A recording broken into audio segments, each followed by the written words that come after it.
I'm Jo Love. I'm part of the Wild Goose Resource Group, and this weekend, on the second weekend of Advent, we've been hosting a delightful retreat weekend here in Glasgow. And this has been an event we've had many years before COVID. It's a delight to be back together this weekend, and we've been led by our delightful and astonishing friend, poet and theologian, Pádraig Ó Tuama, over from Ireland, being with us and leading us last night and today. And what a rich day we've had, entering into some poetry. His theme was just simply poetry for Advent, and allowing us to journey through some juicy life questions, opening up our own life stories, and then connecting that with some particular poems and different themes. And it's been just a fantastic day.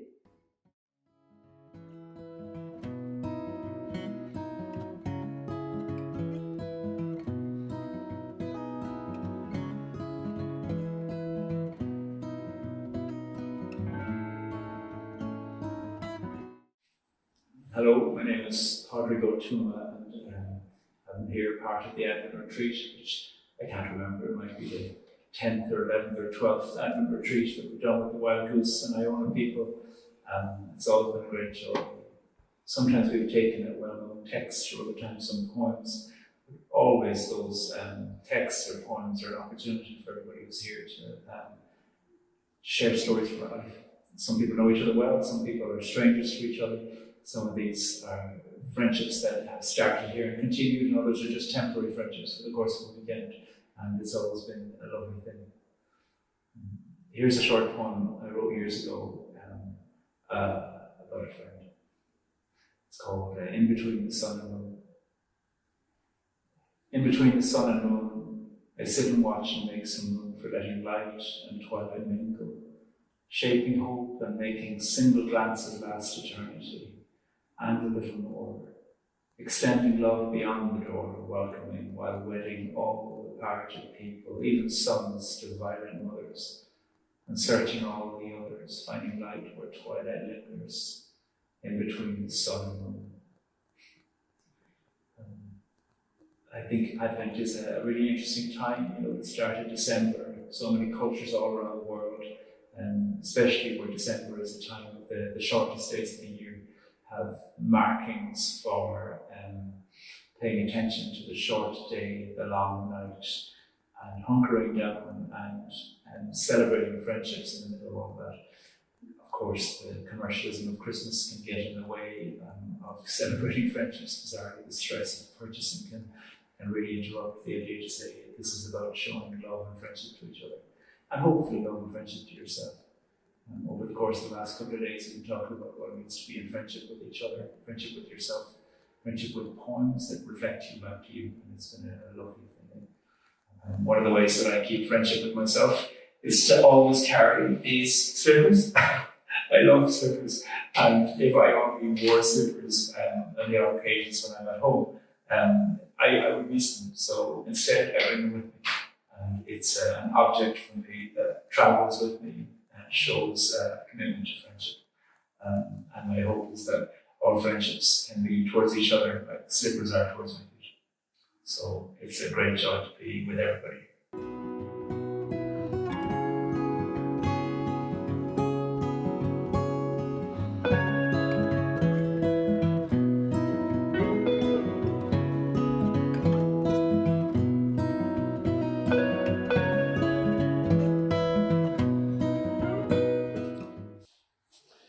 So I think for me, one of the great things about the poems we've looked at in this retreat are that they've really made me think about inhabiting and how I inhabit my own body and how I inhabit my own story.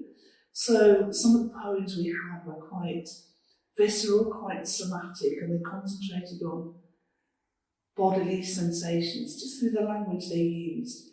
And that helped me to think about how my own body's responses then connect up with my thinking processes, and that helps me to find a way into my own story, not just my story in the present moment, but parts of my history as well. I mean, along the way we thought about experiences of being judged, of feeling different, of feeling that there was a situation where everybody else knew what was going on apart from ourselves.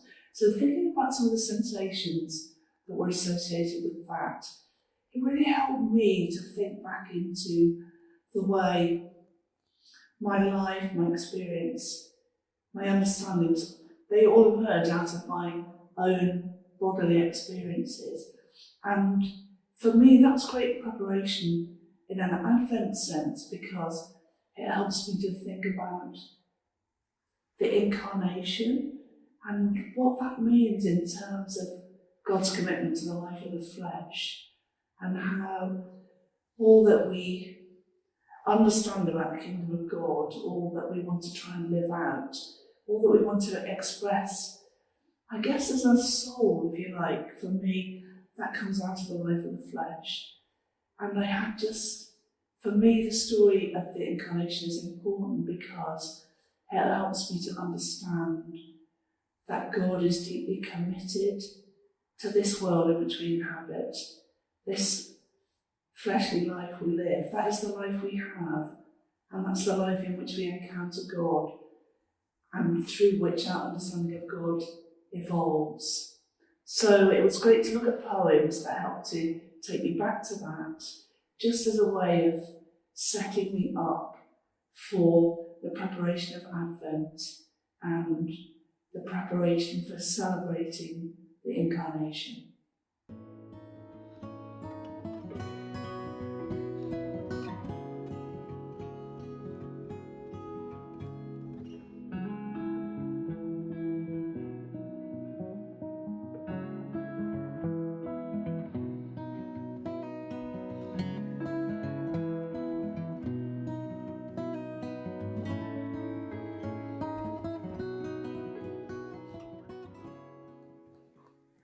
Well, it's been a very nice couple of days.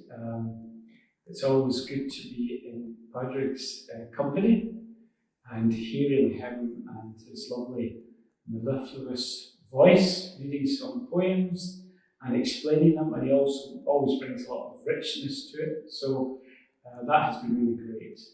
And then he was asking stimulating questions, and we had some interesting discussions on a whole range of quite big themes about ourselves and our lives, and finish up with quite a strong focus on friendship and what's important about friendship and the different ways that friendship affects us and as people change and so on and so forth. So one of the memorable things for me that came out of that aspect was about the idea of being a friend to yourself.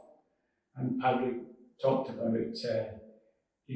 as he writes poetry, he knows he can write, whether it gets published or not was secondary, but he was able, some way that he can express himself, and he can be a friend to himself through being able to write about what he's feeling and thinking. And that seemed like a very positive thing, to an unusual way of thinking about things, about being a friend to yourself. So I've been given lots of things to think about and had some very nice, gently moderated discussions on some of the big themes of life and faith and starting our Christian year, if you like, which is always seems a bit strange because we kind of think this year starts on the 1st of January, but in a way, in terms of Christian calendar, it starts with Advent. So it's a really great way of thinking about a new beginning.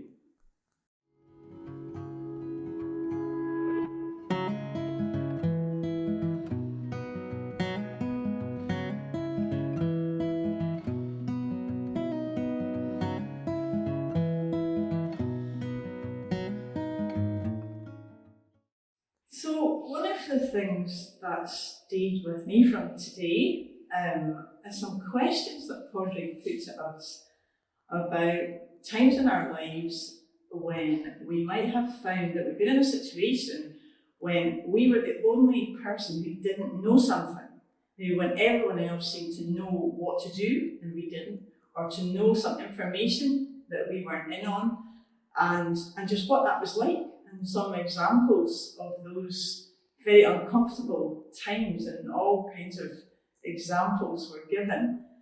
And then we were thinking about who was the person, if anyone, or what was the source of, had there ever been someone who then stepped in and helped us to know, helped us to get into that, to be on the inside of that knowledge, or to learn what to do when we'd been the one unfamiliar one. I was recounting once being on a different retreat experience actually, and being obviously the only person who wasn't of a particular religious tradition and the rest of the group shared, and that being very painfully obvious, and nobody explaining to me or helping me to get into this sort of custom that obviously everybody else knew, and it was really uncomfortable and nobody helped.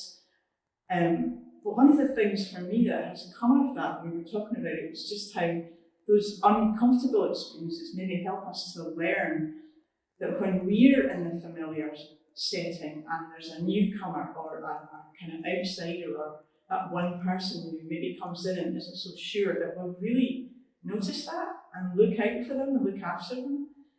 So there's been a whole lot of threads and themes through the different poems and different questions from today about that sense of noticing and seeing and attending to what's really there, not what we wish was there, not what we think should be there, not what we should be seeing, but what's actually right in front of us.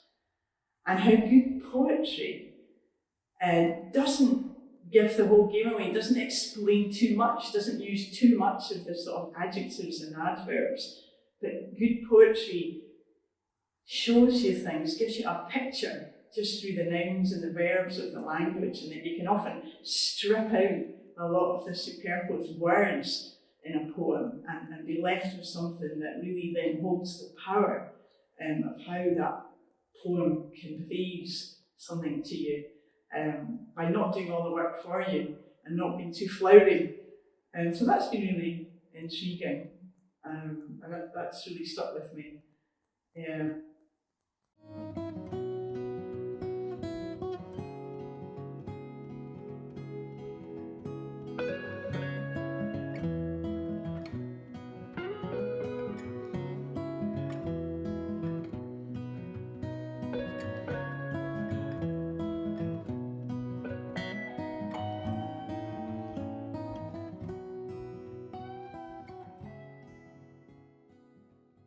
It's a very interesting time of the year, and coming to the retreat it's been a very good start of this time. It was time for reflection, and the choice of poems were very good. And the way we started discussing about poems and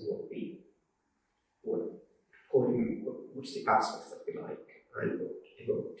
Yes, I think that's what I would probably describe. The poems were very evocative and reflective. And to give an example of, started with what is this something that everybody knew and you thought you didn't know? And then I found it interesting because one of the things was what friendship means, and it was nice to hear different views about what friend or friendship means to people. And I think for me, it seems everyone knows, and I have a very abstract definition of friend. You have things in common, and you do some things with people, and for me, everyone is a package. There are some things that are perceived good by someone and different by someone. It's a mixed package. And coming from Quakers, which is essentially a society of friends, the day of friendship is the bond that bonds the community. And that has been very interesting to see. In fact, one of the poems really, I think it spoke to me from a different perspective, is one about, where is it? Blessing. Blessing by James Wright, and it's about James and I think as a friend saw two horses, and a few weeks ago the wife and I were in Perthshire, and there was a wee horse, Molly. She was gorgeous, and it was so nice to see. And this reminded me of one. The first thing that came to me was, this is extra of two horses. This be meeting Molly the horse. So it was, and it was a very similar feelings, in the sense that Molly had a friend who died a few years ago, and she's on her own. And she likes apples. It was autumn time, so we took apples, and she was very delighted to see that we had apples. And so there was something about the friendship and the connection that we often see again as a running theme, how different poems kind of connected with each other as well. And this is what was very good to see, how most of us who were there connected with the poems, where we saw similarities, where we saw to a certain extent ourselves in the words, the way it was spoken, and to a certain extent the way it has been read to us as well, very nicely. So I think the whole experience was, I think the choice of poems, the conversations around, the questions we probe, seems to be very appropriate for the time of the year and the Advent.